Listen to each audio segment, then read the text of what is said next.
Hey everyone, today on the podcast, I have Robert Acuna Jr. He's the creator of the T-Bell. Robert, thanks for hopping on. Excited to hear more about the T-Bell and also tell your story. But before we get into that, can you just give us a little background on yourself so people know where you come from? Well, thanks for having me. First of all, I really appreciate that. A little background about me is I have always, all my life, just lived and breathed football. So I grew up playing football. Um, didn't start actually till seventh grade. Played all the way through high school. Was fortunate enough to um, sign and a letter of intent to play at Angelo State University, which is a D2 school here in the Lone Star Conference in Texas. I redshirted there my first year.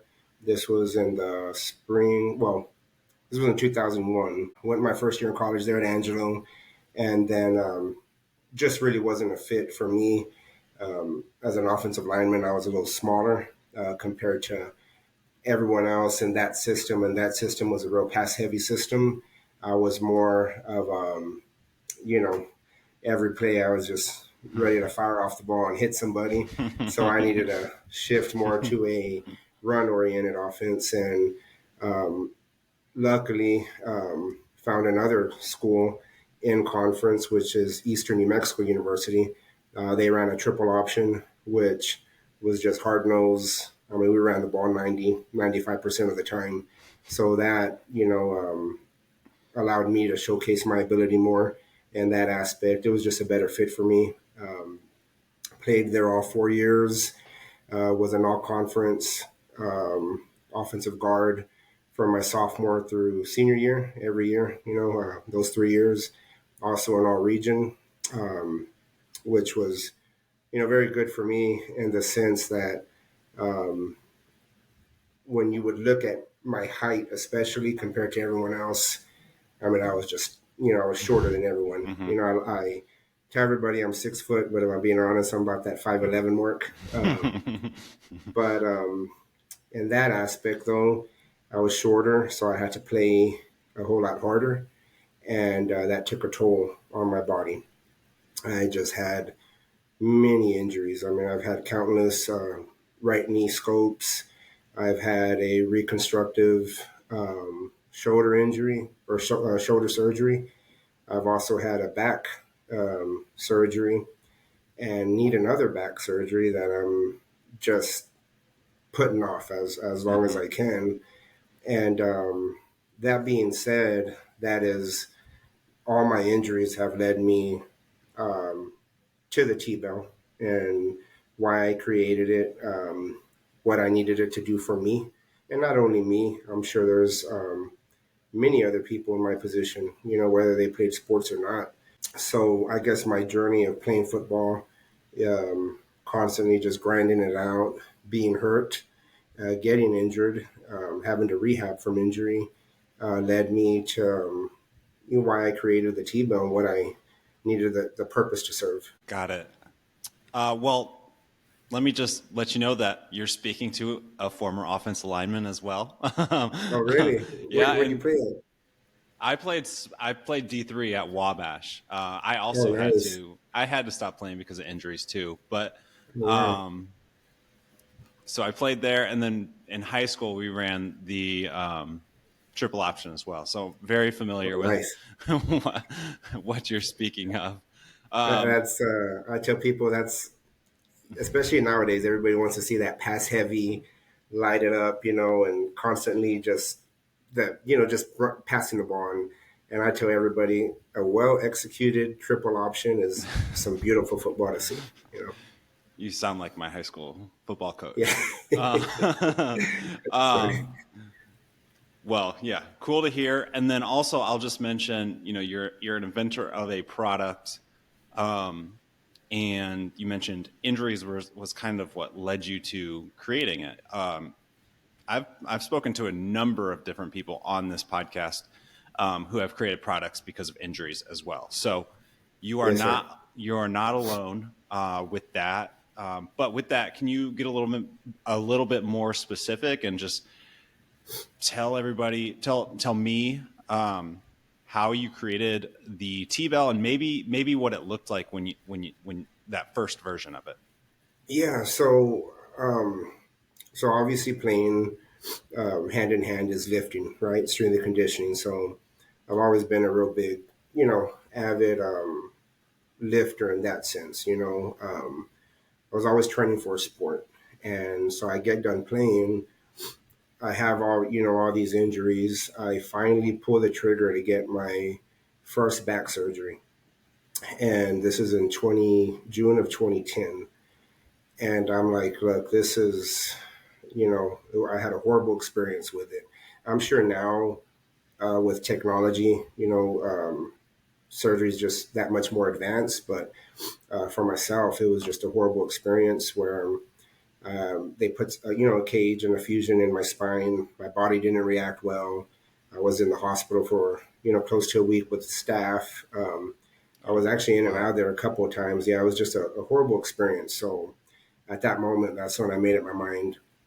I'm not getting the second one. I know I needed it, but I'm just not getting it. So for a few years, I just kind of just focused on work, which was totally outside of the strength and conditioning world. But my back was just progressively getting worse, getting worse, getting worse. My weight started spiraling out of control. I think at that time I was, I would push close to 340 pounds, Mm-hmm. so at a guy that's 5'11", 6 foot, Got it. um, Yeah. it just wasn't where it needed to be. So in 2016, 2017 is when I said, I need to really like get back into to lifting on a more consistent basis. Between up until then, I was just kind of yo-yoing. I Mm-hmm. hit it hard for about a month, and then my back would give out on me, and then I would shut it down for a few months. So I needed to get back on a consistent plan, and I knew, okay, I need to strengthen my lower back. How can I strengthen, the muscles around my spine, so on and so forth. I've always been a huge fan of deadlifting, and I know there's a big misunderstanding that I hear some people say, deadlift's bad for the back, and some people say no, it's great. You need to, it's great for your back. And I've always been a big fan of deadlifting. I think it's one of the best lifts if done properly. So at that time, I couldn't get down. My body just wouldn't allow me to get down to lift a standard barbell. So I'm like, okay, I know the movement I want to do. A barbell is not working for me right now. It's just I can get down to that position, but not with good form. So I'm kind of just contradicting myself here. Um, I looked around. I had an idea of what I wanted. I wanted a T. Can I show it on here? Like, does there any? No, yeah, show Or it. is this an audio or video only? It's video. It is video. Okay, Yeah. so um, bear with me. I didn't. It'll for anyone listening right now. It's video on YouTube and Spotify, and then if you're listening elsewhere on the podcast, like Apple, then it's just audio. Oh, okay, But okay. yeah. So in my mind, I knew I wanted something to where I could lift weights and also incorporate a resistant band. I knew I didn't need to be lifting heavy and going extreme with it. So I wanted a like a T-bell, Yeah. similar like a T-bar lifting bar, to where I could stack my weights on it, but also I wanted slots. And you see here, there's 3 slots to where you could incorporate a resistant band with it. So after looking around, I saw some variations out there of some T-bar lifting tools, but nothing to my liking, nothing that I felt really worked the way I wanted it. So that's when I decided to make my own. I came up with a prototype, which was a very horrible prototype. I mean, I very embarrassed on, at that time, I just thought it was the best looking lifting product out there. But I go back and look at it and I just laugh and put my head down because it was ugly. But it served its purpose, right? I was able to realize, you know what, it's serving it's doing what I needed it to do. Um, so then, you know, I just kind of have made many model, and it's funny because it's a basic product, but and you would think, oh, how hard is it? But I mean, I made countless revisions, you know, because I mean, from the T-bow slots, from the resistant band slots to um, you know, the handle. I went through different types of handles, just many revisions that came from a simple product. But at the end of the day, whether it looked good or not, it always served the function that I needed to be. And I was able to incorporate my weights and resistant bands. I was able to do many lifts with it, you know, not just sumos, but I could do my RDLs with it. I could do my loaded swings with it. You know, I could do really, you know, my lunges with it. Uh, you know, a lot of different lifts that you could think of. So from then, I just decided to run with it. You know, at that time, I was getting some good feedback from credible people in the industry. You know, strength and conditioning coaches and some sports rehab doctors that I just met along the years. You know, either I played with them, played against them, trained with them outside of my team, and so I trusted these people and their expertise, and they, you know, they told me like, no, you have something going, and yes, there may be some similar products out there on the market already, but yours is different, and ABC, run with it, Yeah. and so yeah, so that's what I decided to do, and all this happened, and my first prototype and was in 2017. First prototype in 2017. How long until you made your first sale? Oh shoot, so I'm gonna say I for a good year I was just playing back and forth with really just came down to money, right? So Yeah. I knew I had a product that I felt would do very well, but at the end of the day, I needed capital, right? To you know not only produce but to pump into marketing.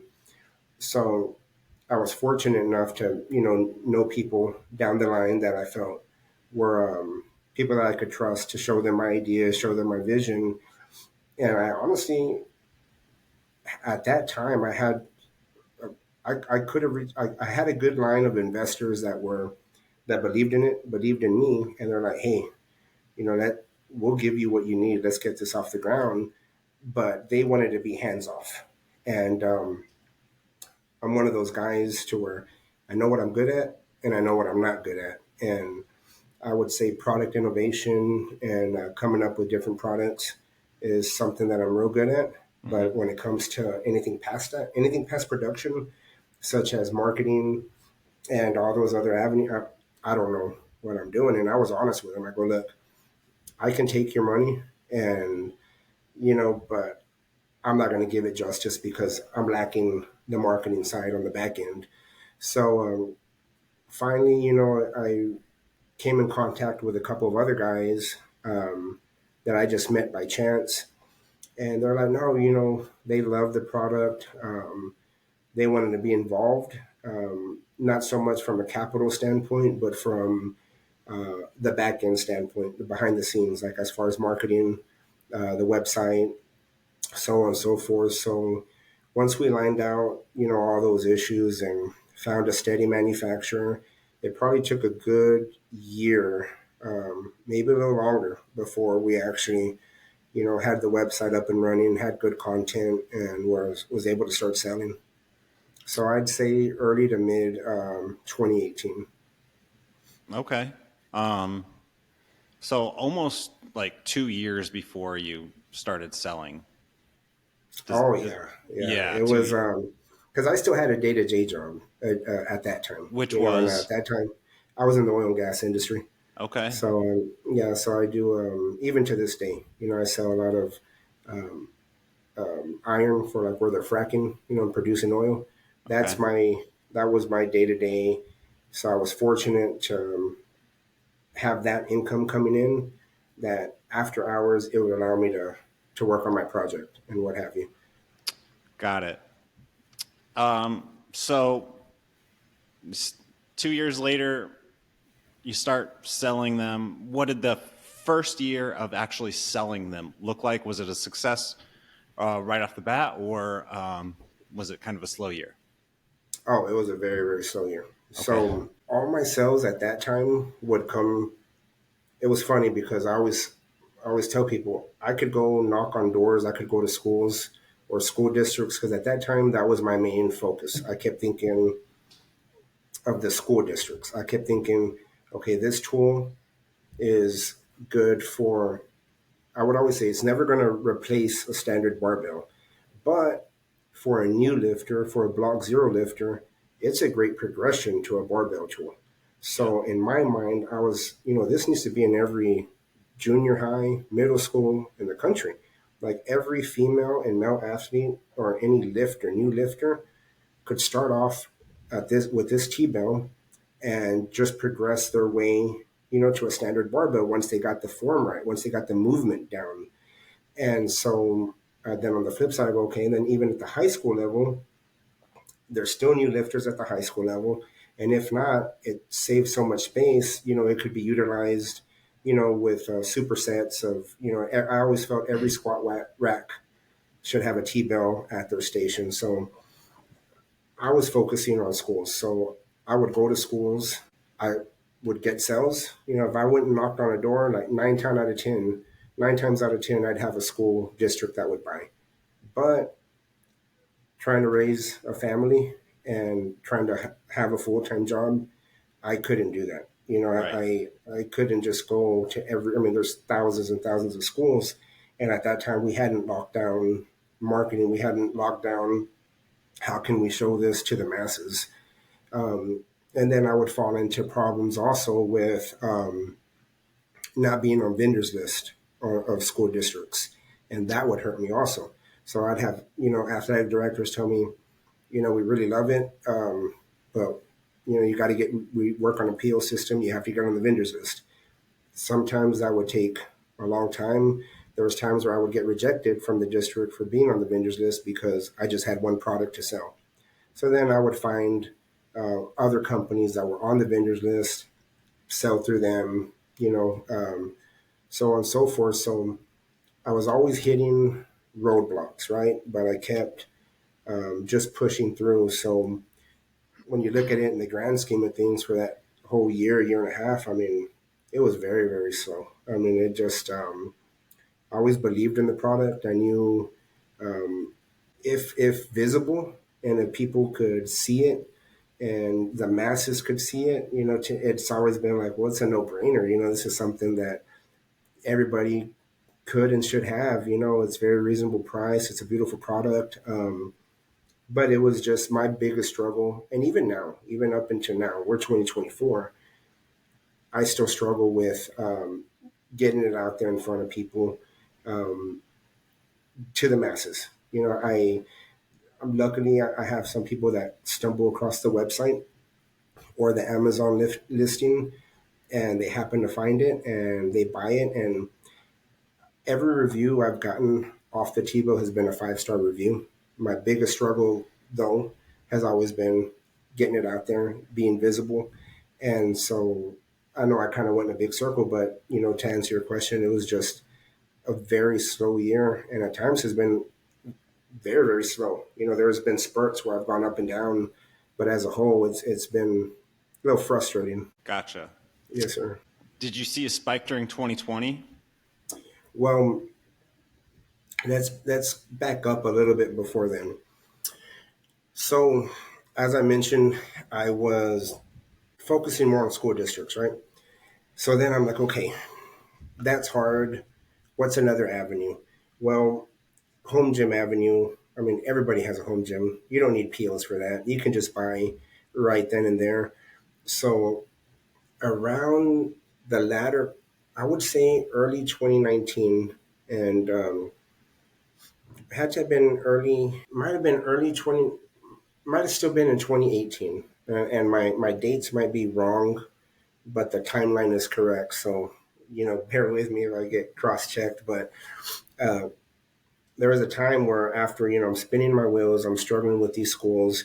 By the grace of God, I come in contact with a real big social media influencer, and I really won't say his name, but he was just a big influencer in the female market. He focused more on glute training. He focused more, um, just training females, and niche was his niche was glutes and what Gotcha. have you. So so sorry. Oh, no worries. So we come in contact. He loved the product and sent him a sample, and he says, "Man, this is it's a great product. Like what are you doing with it?" And at that time, I go, "Well, honestly, I go, I'm spinning my wheels. I go, I have a website. I go, I don't get much traffic to my website. I go, if I go knock door to door, I can get sales, but I don't do that because I have to work." So he says, "You know what? Would you be interested in private labeling for me?" And I'm like, "Oh yeah, like most definitely," because I knew he had a platform that was and still is very very high, and Uh huh. very. I knew he could had the potential to just kind of spike sales overnight. So we come up with an agreement um, without going into too many details. The agreement was it was just going to be my product, my packaging. All I had to do was put his sticker up on top, and Got it. we came up with a logo. I showed him where I put mine, which you just put it on the top of the shaft. And so I was like, "Look, come up with whatever logo you want. I know where to get the stickers made. I'll go make them, and then as the orders come in, we'll ship out." So we started off our first run. I think we started off with about 150 units, and it's like, okay, we're gonna see how this launch goes. And really, all he was doing was just calling it his initials followed by T-Bell, which how I was branding it as the T-Bell, and I have Right. that trademark actually. The T-Bell phrase is I got that trademark by the patent office. So we start off with 150 units, and I think within 5 hours we sold out. And Cool. I was able to sell more units in 5 hours than I probably did the whole year Mm, prior, mm. all by having a guy branded as his own and by having his logo on it. Same exact product, nothing changed. It was just his brand recognition was tied to my product. So that propelled it to a whole new, different level. And then so we were rocking and rolling up until I'd say for a good 8 months or so. And then he had some issues where he wanted to change it and change our agreement and felt he had his opinions on how we got to where we were at. And well, I was very grateful, to have him help me and for him to, be pushing it. Um, I was totally fine with being behind the scenes and just handling what I should handle. But the agreement just, he wanted to, tweak the agreement, and it was something that, just didn't make no sense for me. So about a month later, I did get a letter from him, and we saying that he no longer wanted to proceed,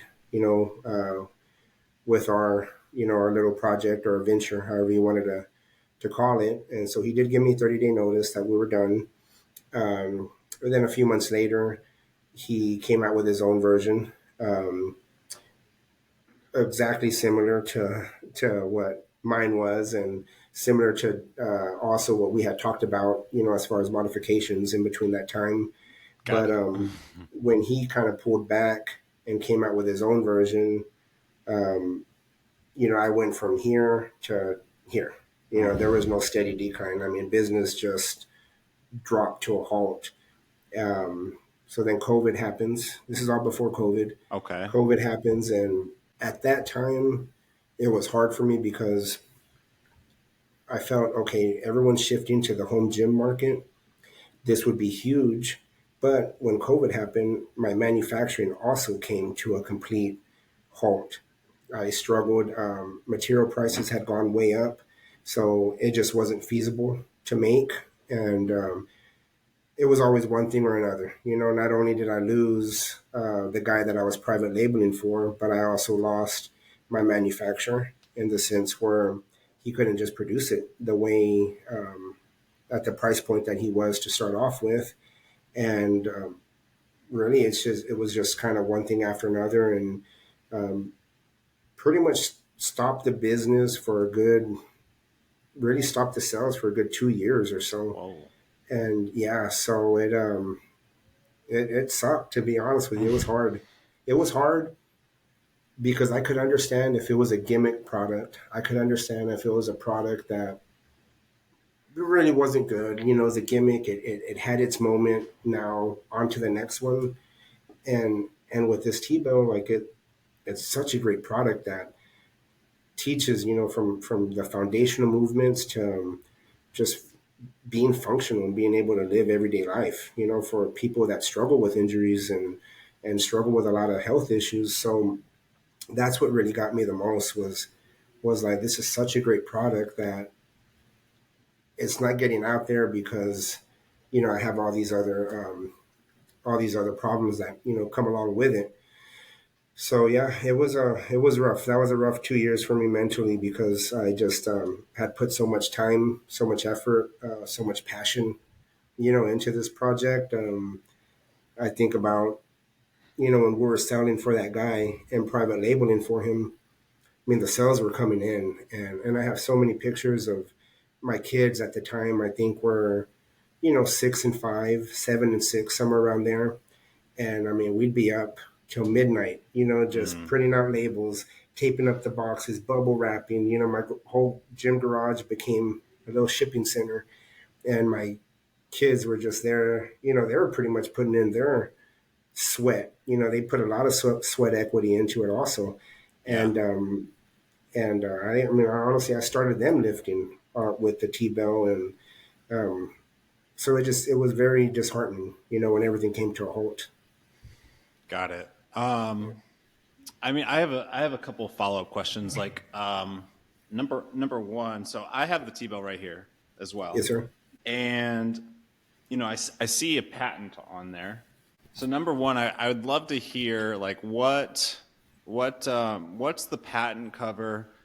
What was the process, and how long what was the general process? And then you mentioned this influencer that kind of took over or just kind of started doing it his own thing. How can he do that with the patent that you have in place? Did he do some sort of workaround, or is it just too hard to fight? I mean, you can three questions Well, in one, so take it one at a time. But okay, would love to hear so that. like I said, there are variations out there of a standard T-bar, correct? Hmm. And so I was always under the impression at that time, like, you got to have a patentable product, to sell and to be protected and what have you. Which now, knowing what I know now, sometimes you do, sometimes you don't. There's a lot of products out there that everybody sells. It just really just comes down to brand recognition and Right. what have you. But I did want to make mine patentable. So what I was able to get approved, even with all the other, lifting devices out there, my main two functions that I got approved by the patent and trademark office were um, the slots in the main shaft for the Okay. resistant Got band it. to slide through. You just slide the band through here, like so, slide it out, and then you can still put your handle in, and it looks like that. So you could have your weights, and then you're stepping on the band, like when you step on regular Right. resistant bands. So I was able to get the band slots approved by the patent office, and then initially my T-bell was held in place and locked in place with a cotter pin, right? So my initial T-bell, my prototypes, I would have holes Yep. here, Yep. right, where you lock the handle in place. I knew I never wanted that. I wanted something because in my mind again, I kept thinking of schools. Sometimes kids don't care. They're going to throw put it off to the side. I knew lost cotter pins would be an issue, so I wanted a way to eliminate that. Um, so what we did was on my handle came up. I don't know if you can see, but a little Yep. push pin right here. So what that does in every handle slot, there's 3 handle slots here.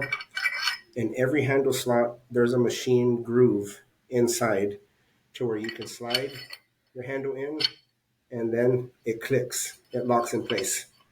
So I was able to get that push pin approved by the patent office, and then also allowing it, since it's there, it allows the handle to spin.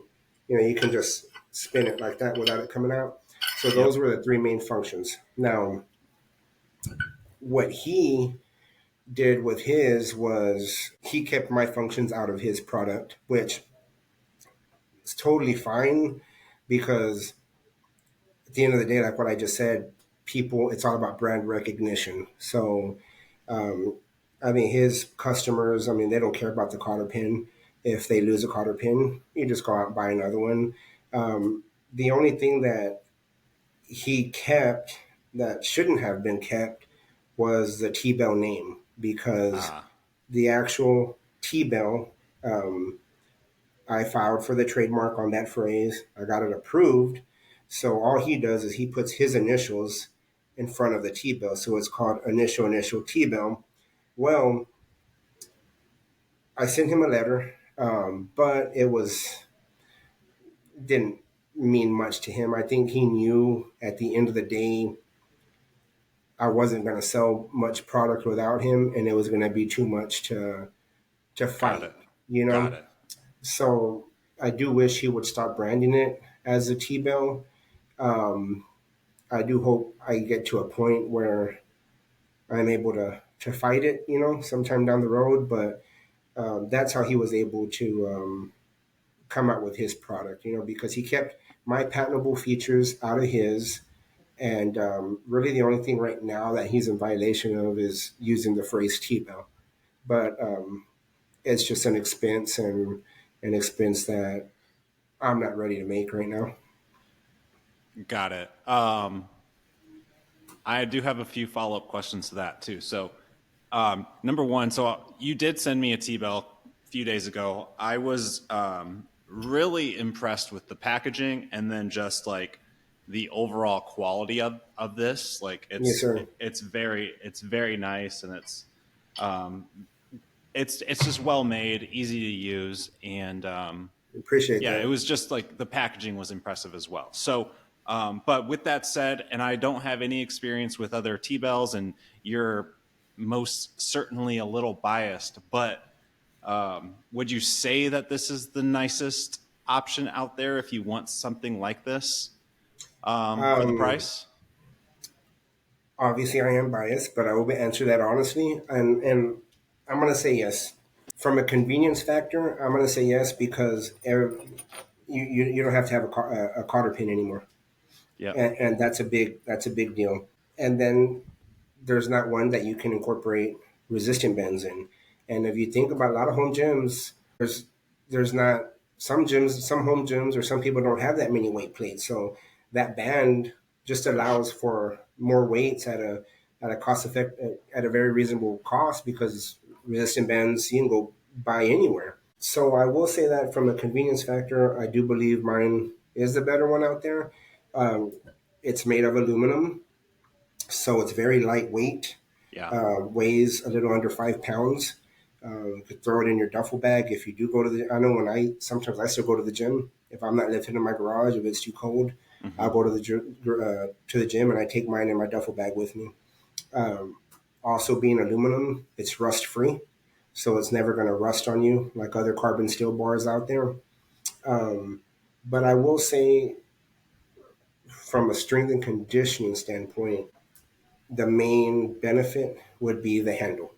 So as you can see, the handle does have slight knurling on it, Hmm. and the diameter is exactly similar of a standard, 28.5 millimeter barbell.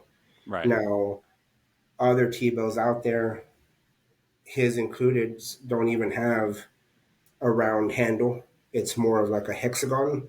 So it's discomfort on the hands. But I have talked to lifters because my initial handle was a little thinner, and I did talk to a lifter who was an avid power lifter, and and he bought one.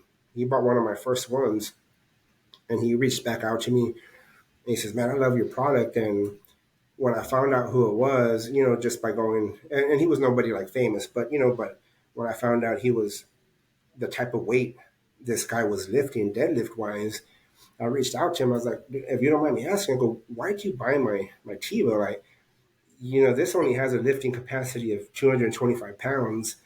I go, you don't even need this. Like, you're a big power lifter. Why do you want it? And he said, no, like, he loved it because when it was deadlift day, he says, I'm warming up with your T-bill. He says, it's opening up my hips. He says, I'm getting my back loose. For him, it was his warm up tool.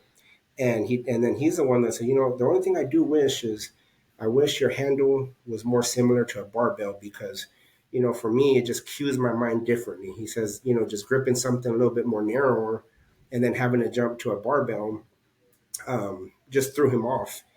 And then that's when I looked at the dimensions of my shaft and I said, you know what, I can kind of make it work, so the revised handle is more similar to a standard barbell. So if you're a serious lifter, I think that does play a big deal. It does play a key part. So yeah, I mean, I think for all the functions that it can serve and the quality of the machining, the packaging, everything, I do think it's one of the better ones, if not the best out there. And no disrespect to anybody else that has a T-bar lifting device. It's just something that I'm very proud of. Cool.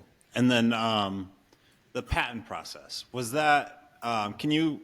I'm not sure how much you want to share, but it would be great to hear. I think we have a lot of people that listen are very interested in creating their own products one day. So it'd be great to hear like how long did that take? What was the general process, and if you could share the costs, that would Oh, be that'd be yeah, awesome. it was.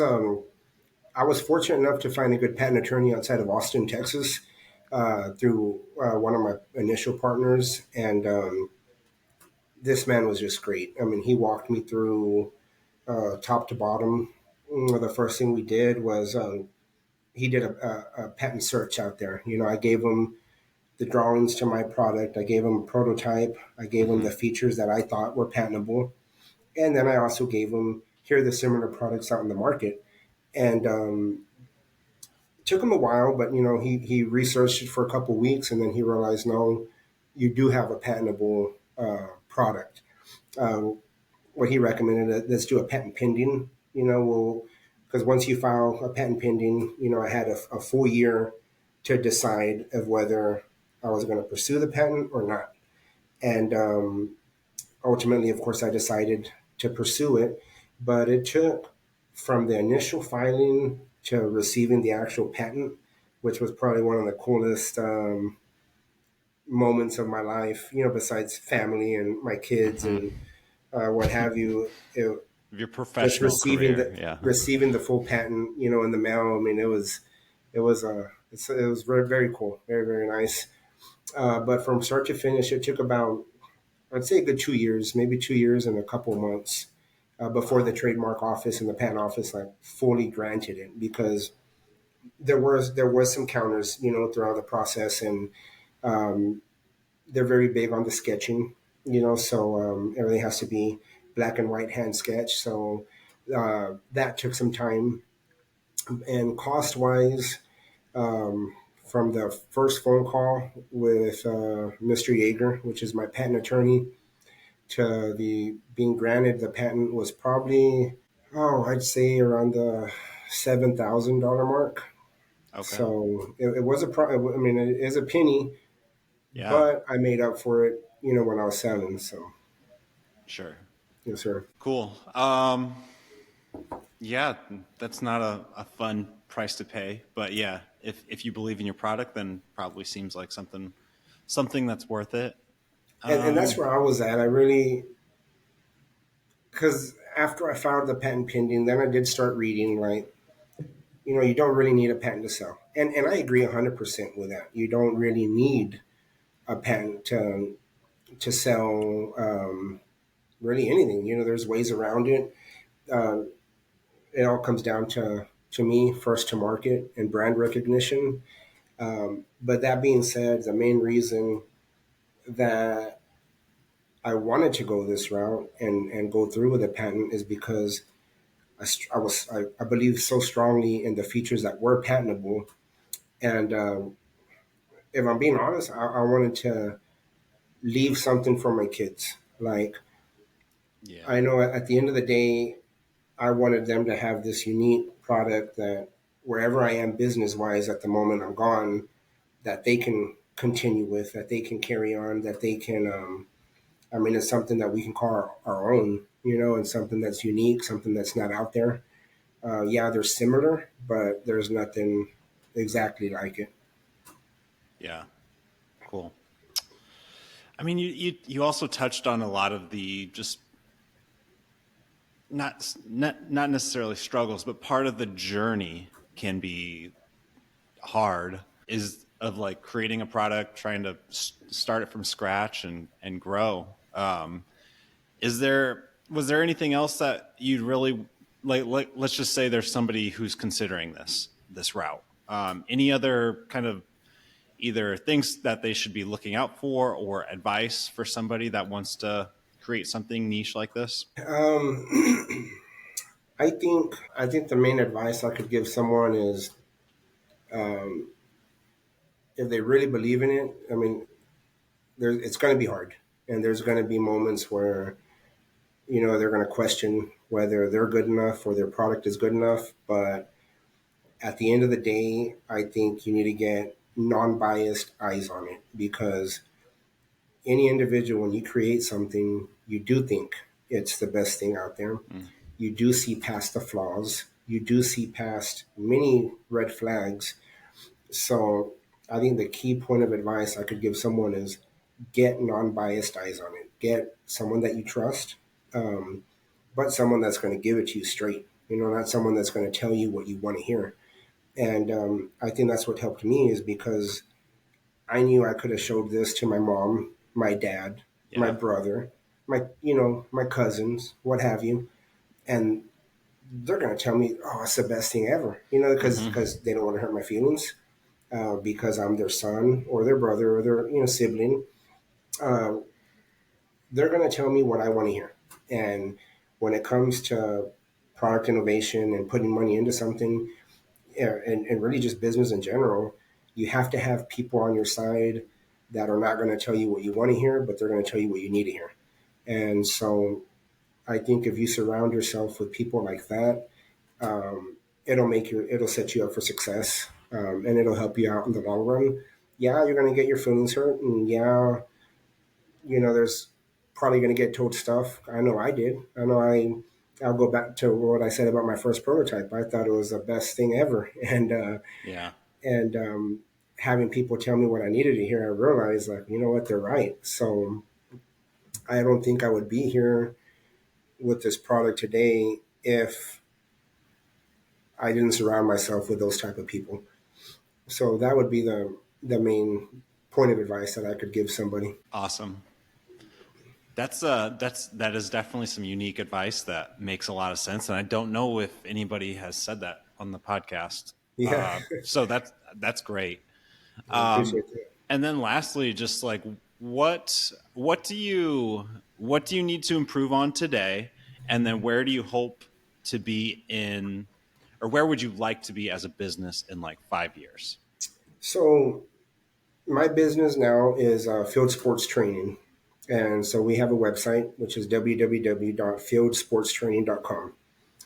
Now, I'm going to go back to product innovation. After the T-Bell, I my daughter, started playing softball, and I found a product that was needed for softball and baseball that wasn't out there. So I developed, you know, another product, and then also developed another product. So two softball and baseball products that I was fortunate enough to get patented, and that start a business with those two products that have been so great for my family and I. Um, Again, this is products more for baseball and softball. Hmm. Through that journey and through those products, I've aligned myself up with very, very credible people um, in the softball and baseball world, from uh, working with Team USA softball team, from working with countless Division I universities, the high end softball and baseball training facilities. One of my partners and uh, person that works with us on the baseball side is the starting catcher for the New York Yankees, and been able to work with MLB players, anything and everything, right? So if you go to my website, you'll see it's more softball and baseball driven, correct? So Okay. we have other products coming down the pipeline that are all softball and baseball driven. Now you will see a little tab that has my T-bill. Now, sports and strength and conditioning go hand in hand. So we didn't want to give up on the T-bill. Like I said earlier, we've gotten nothing but 5-star reviews on the T-bill. So we were like, well, no, we need to keep pushing this. And through my contacts and business with my other products, I have been fortunate enough to get this in MLB facilities, in Division I facilities, so on and so forth. So that just gives me more reassurance that, hey, the Tebow is a credible product, and it is a very great product. As a matter of fact, the strength and conditioning coach for the Texas Rangers, they travel with two of them all season long. They have a what they call a strength and conditioning toolbox that goes with them on the road, and he's got two Tebows in there that the Rangers use. Because in season training, with a T-bell, it allows you, with the weight and the bands, it allows you to um, get a lot of benefits without having to put stress on your spine, without having to overload your spine. And these baseball players are able to maintain their strength and what have you. So we do sell it on the website, but we don't push nearly enough product. And we don't sell nearly enough as our other products. So where I would like to be on this is I would like to partner up with a distributor, someone that does have that market space, that brand awareness in the strength and conditioning world, in the home gym market world, and hopefully, find someone that say, you know what, we love your product, um, let us sell it for you, because with this product, I've always wanted, I want to get it out there to the masses. I wanted to help kids. I wanted to help people like myself that are overcoming injuries. I Hmm. wanted to help the elderly people because my dad um, and my mom, who are getting up there in age, they're able to use it in the living room, just Yeah. to maintain functionality. So I do think it's a product that needs to get out there. Um, since we are focused more on baseball and softball with our other products that we have, I feel we don't do it justice and pushing this product the way it needs to be pushed. So to answer your question, ideally, I would love to find a distributor that would allow me to private label it for them and, hopefully go that way because I do have the margin in it. I do have the margin to where, if I'm being honest, these past 4 or 5 months, I have been trying to find uh, a distributor just to see like, hey, take on this product. The MOQs are low. There's good margin in it. We can put whatever sticker you want us to do. The packaging, I mean, is great. I mean, it just comes in a Yeah. box. The packaging is very nice. Um, and let us handle all the manufacturing work for it, and y'all just market it and sell it. So that's where I want to be with this product. Honestly, I'd love to find someone by the end of the year that would say, "Hey, we love it, we believe in it, and we think we can sell this product for you." And so let's go. And if that time comes around, then you could get into more specifics. Like of course, I'd be willing to take it off Amazon if they have a presence in Amazon. Um, I'd be able to work with them, but I do wish I could find someone to take it on for me, because not only do I have um, this one that's made out of aluminum, we do have home a home use one that is made out of glass nylon and locks in place, has the three slots as well. Oh yeah. The only thing with this one is it only has one slot for resistant band, but this is a glass nylon product that would retail for about half the price of the aluminum. So in my mind, we have an institutional T-bill and one for that doesn't want to spend that much money on it. One that just needs something to not lift as heavy, because the weightlifting capacity on this is only about 120 pounds, while this one you can load up 225. So Gotcha. I would just love to find a manufacturer that we could, or a distributor that we could private label for, and I'd be more than happy taking on the manufacturer role, the way I did with that other social media influencer a few years ago. Got it. Well, I mean, just off of my initial impressions and understanding the market, and I can think off the top of my head of a couple companies that I think would sell a ton of these. So, Really? I think, I mean, yeah, I mean, I wish you luck in finding a partner or several. But yeah, I Thank mean, you. I've been very impressed with it. Just having it for the last few days. It's a nice, change of pace. I did actually tweak my back, and I was able to use it at like a lighter weight, and it Mhm. helped get me going. So That not that like makes me happy. Here, no, not I'm that you hurt your back, but seeing that it's helping you through an injury. right. It was actually perfect because I tweaked my back and um, wanted to I was like, oh dang it, I'm not gonna be able to use this thing.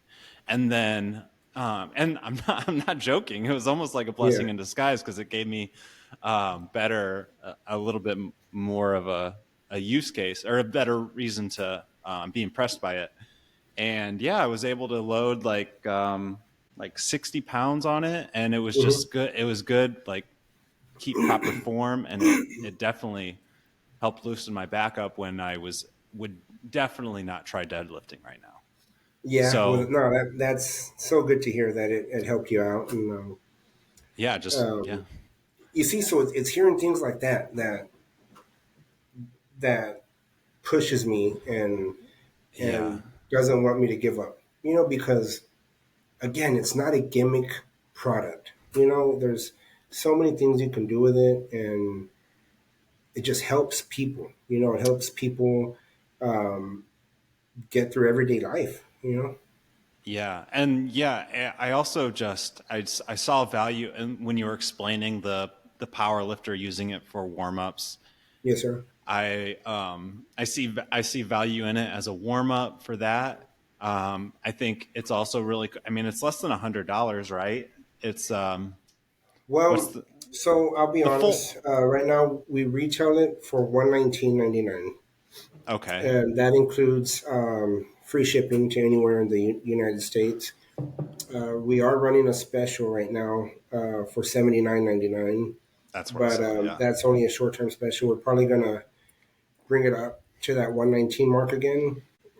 I will say this though: when I was private labeling for that individual, that influencer, we were retailing at 134.99, and the customer was paying their own freight, and we had no issue selling these like candy. I mean, we were popping them out. So No, I mean I think for 119 for this quality construction yeah, I was is gonna fair. thank you, and I was gonna say for the quality of the machining and I think it takes to actually get it in your hand to where you can and see it. Like, I For mean, it's a sure. beautiful For product. sure. Um, I think I think that's fair enough.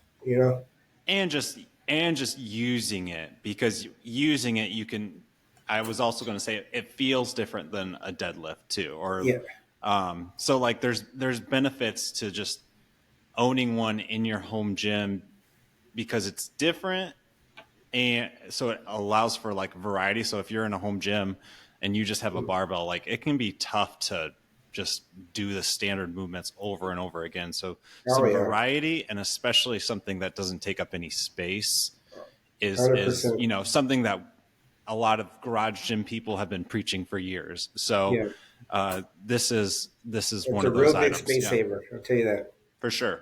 And for any distributors that are watching or listening or really watching, I'd like to show, if you don't mind, like the packaging, because um, the packaging does come in just a nice little box, and just to show, it comes It's good. Yeah, like so. Can you see? yeah, And then the cotter pin slides in there. You have your Allen wrench to just, once you get it, to screw it in. Um, the handle comes in this nice little yeah. case, and it has a styrofoam that goes over it. We do have a user manual in here with instructions, and then actually, if you scan that QR code, it does take you to our YouTube channel where you can see videos of it in use and how to use it, what have you. Um, and then the box is just, it's a nice, beautiful Yeah. box. I mean, with just the packaging is great. For that price point, I don't think you can find anything better out there. No, yeah. I mean, like I said, I was impressed with the packaging. I Super, super appreciate that. clean, easy to put together. But cool. I'll plug your website in at the bottom. But was there anything else you wanted to chat about before we go? No, I just want to say thank you, for having me on. I really appreciate it. For anybody listening that maybe is interested in purchasing or interested, if they're a distributor that's interested in taking on my product, please do reach out because I assure you, you won't be disappointed. And again, I've every sale that I've gotten has gotten a 5-star review. I have not had any negative feedbacks with it, and I know some are going to come eventually, but it is a great product, so I'm very passionate about it. Really more because of like what you just said. Your back is tweaked, and it's allowing you to keep lifting. It's allowing you to keep moving, and all I want to do with this product is keep people moving. I mean, I'm real firm in the belief that if you don't use it, you lose it, and the body's only get one body, and so we need to keep moving it and staying functional. And so I really hope someone out there finds the value that I do and that my partners do and that our company does, and finds the value in it, and hopefully we can get some out into as many garage gyms as possible, and hopefully find distribution for it because we have the manufacturing and the packaging down, locked down great, and all we need is help and someone that has that space out there in the market to help us push it out there. And we are more than willing to just take the back behind the scenes role. We don't need our logo on it. We don't need our face on it. We don't need credit. We don't need anything. We just want to get this product into as many people's hands, and just so it can help out people like it helped me and like it's helping you. Cool. All right. Sounds good. Yes, Thanks sir. for taking the time to do this. Thank you, Jake. Appreciate you.